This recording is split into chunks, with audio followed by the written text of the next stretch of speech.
Good day, fellow investors. We just did a video on Dollar General and another retail stock where Ovi asked if I can do a Foot Locker video, please. And I did that a year and a half ago where I said that it is a buy. The stock is lower now, but read this. Foot Locker is a buy on BuyBacks. However, the underlying business is declining. So one has to be smart in taking action. And in that video, I'll put the link also in the description below and you can check it here. I also discussed Restoration Hardware Holdings, where the management was so focused on buybacks, issuing preferred shares just to do buybacks, just to push the stock higher, that it had to go higher. The same with Foot Locker, but they are destroying the business and then eventually that returns to normality. This is from the video on business quality. There are structural risks to the business model, squandering a lot of money on the same thing they already have. So it's also about management incentive there.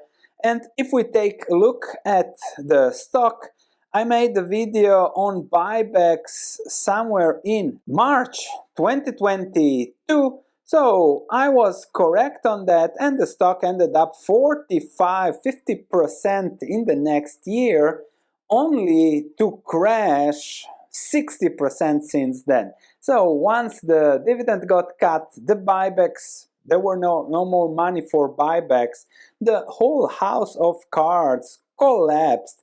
And now we have this. Numbers to look at: market capitalization 1.7 billion. Don't get confused by the low P ratio. The P ratio based on the last quarter is not there anymore because they are losing money, and we'll discuss also that. So let's look at the second quarter earnings, and we can see that this is a slide that you never want to see if you are a retailer.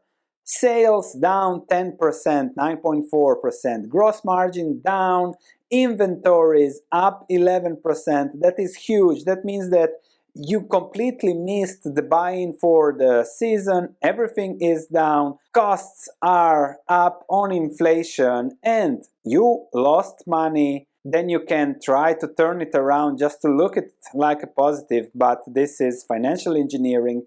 What the management also did well the last year and a half with the buybacks, but destroyed the company. And the outlook updated from bad to worse, negative, negative, negative, negative, down, and non-GAAP EPS, they are not even showing the GAAP EPS because that will likely be 0 or negative, and therefore you still have the capital expenditures. Unfortunately, dividend got cut. The buybacks are a thing of the past, but they are now trying to turn it around to focus on EBIT savings, not even on profitability, loyalty. Yes, why would this go suddenly to this? Are you going to buy more shoes? Again, the same with Dollar General we discussed yesterday. The retail mania, the shoes mania. My cousin from Holland was collecting shoes 2 years ago. I think that has passed a little bit. So also the business model is in a structural issue, when the same as we discussed last year, and inner sneakerhead, maybe there will be something else. And that's always the risk of investing in these fashion businesses. They look good until they don't, and that's why also I personally find it very hard to invest. But the stock price is very low now, so we'll have to see whether there is some book value, some margin of safety there, because we are trading at half the book value now, which is always interesting. However, just to show you the reconciliation in accounting here, so how can you from losing money go to making money? So they just say, okay, the impairment where we impair what we have to impair, what we did wrong in the past, that will last only this time, and therefore we already made some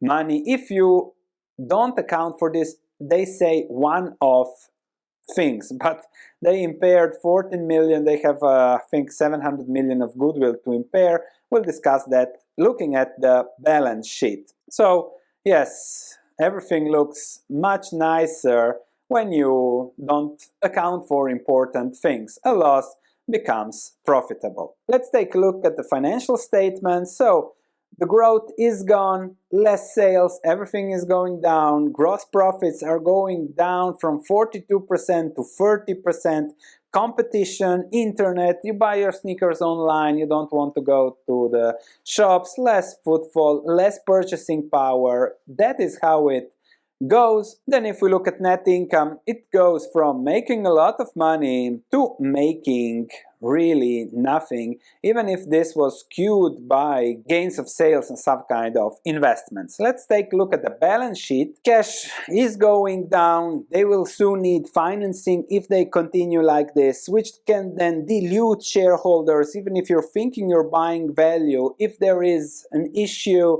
of shares, you simply are diluted, and there goes your margin of safety. Inventory goes up, up, and up, which means a big red flag with retailers, because you never know whether you can sell this for what you paid, or you have to do crazy sales and selling this at 50% of what you paid for, like ASOS, for example, did a while ago. Then we have these current assets, mostly made of inventory.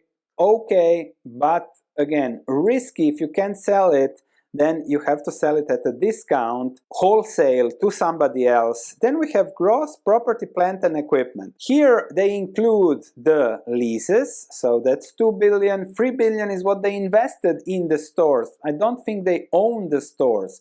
So if the business doesn't make any money, the investment in the stores is also not worth, so it's not 3 billion remaining. Let me just show you the leases here.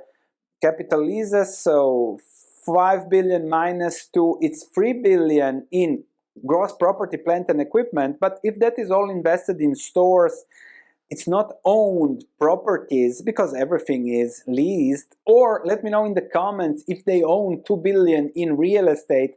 That would make it different, but I don't think so. Let me know. I'm just looking at the balance sheet now. If they own 2 billion in real estate, let me know in the comments. You need to read the annual report for that. They have some long-term investments. I don't know what that is, but they have made an acquisition here.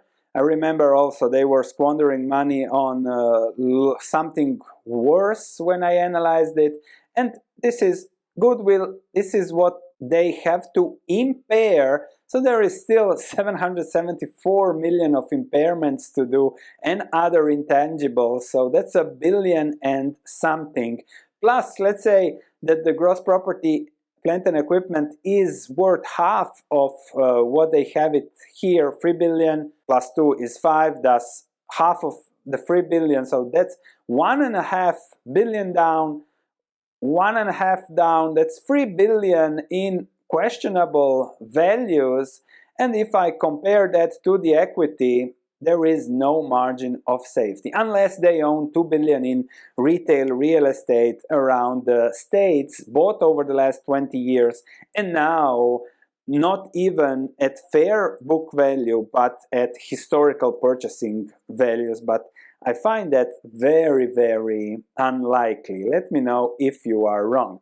So tangible book value 2 billion, but that's also very questionable because the store fronts and designs and everything, furniture there, is not valued at 2 billion in my eyes. There is that. Thus, there is no margin of safety, not even from a value investment perspective. So, to conclude, the management's incentive is very important here. They forced buybacks to push the stock higher. They pushed it 50%, as we have seen, just to get likely stock options, compensations, and then even if destroying the company, who cares? They got their money, bought their houses, so they don't care. The underlying trend for the business is clear. You can shop your shoes wherever you want. Nike doesn't care as long as they sell their shoes.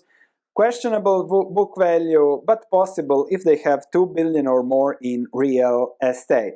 So conclusion, don't follow you can play around maybe on some kind of rebound, but not for long-term value investors, just for really hardcore book value followers, lawyers, etc. So better to avoid now, not even a buy on buybacks. Thanks for watching.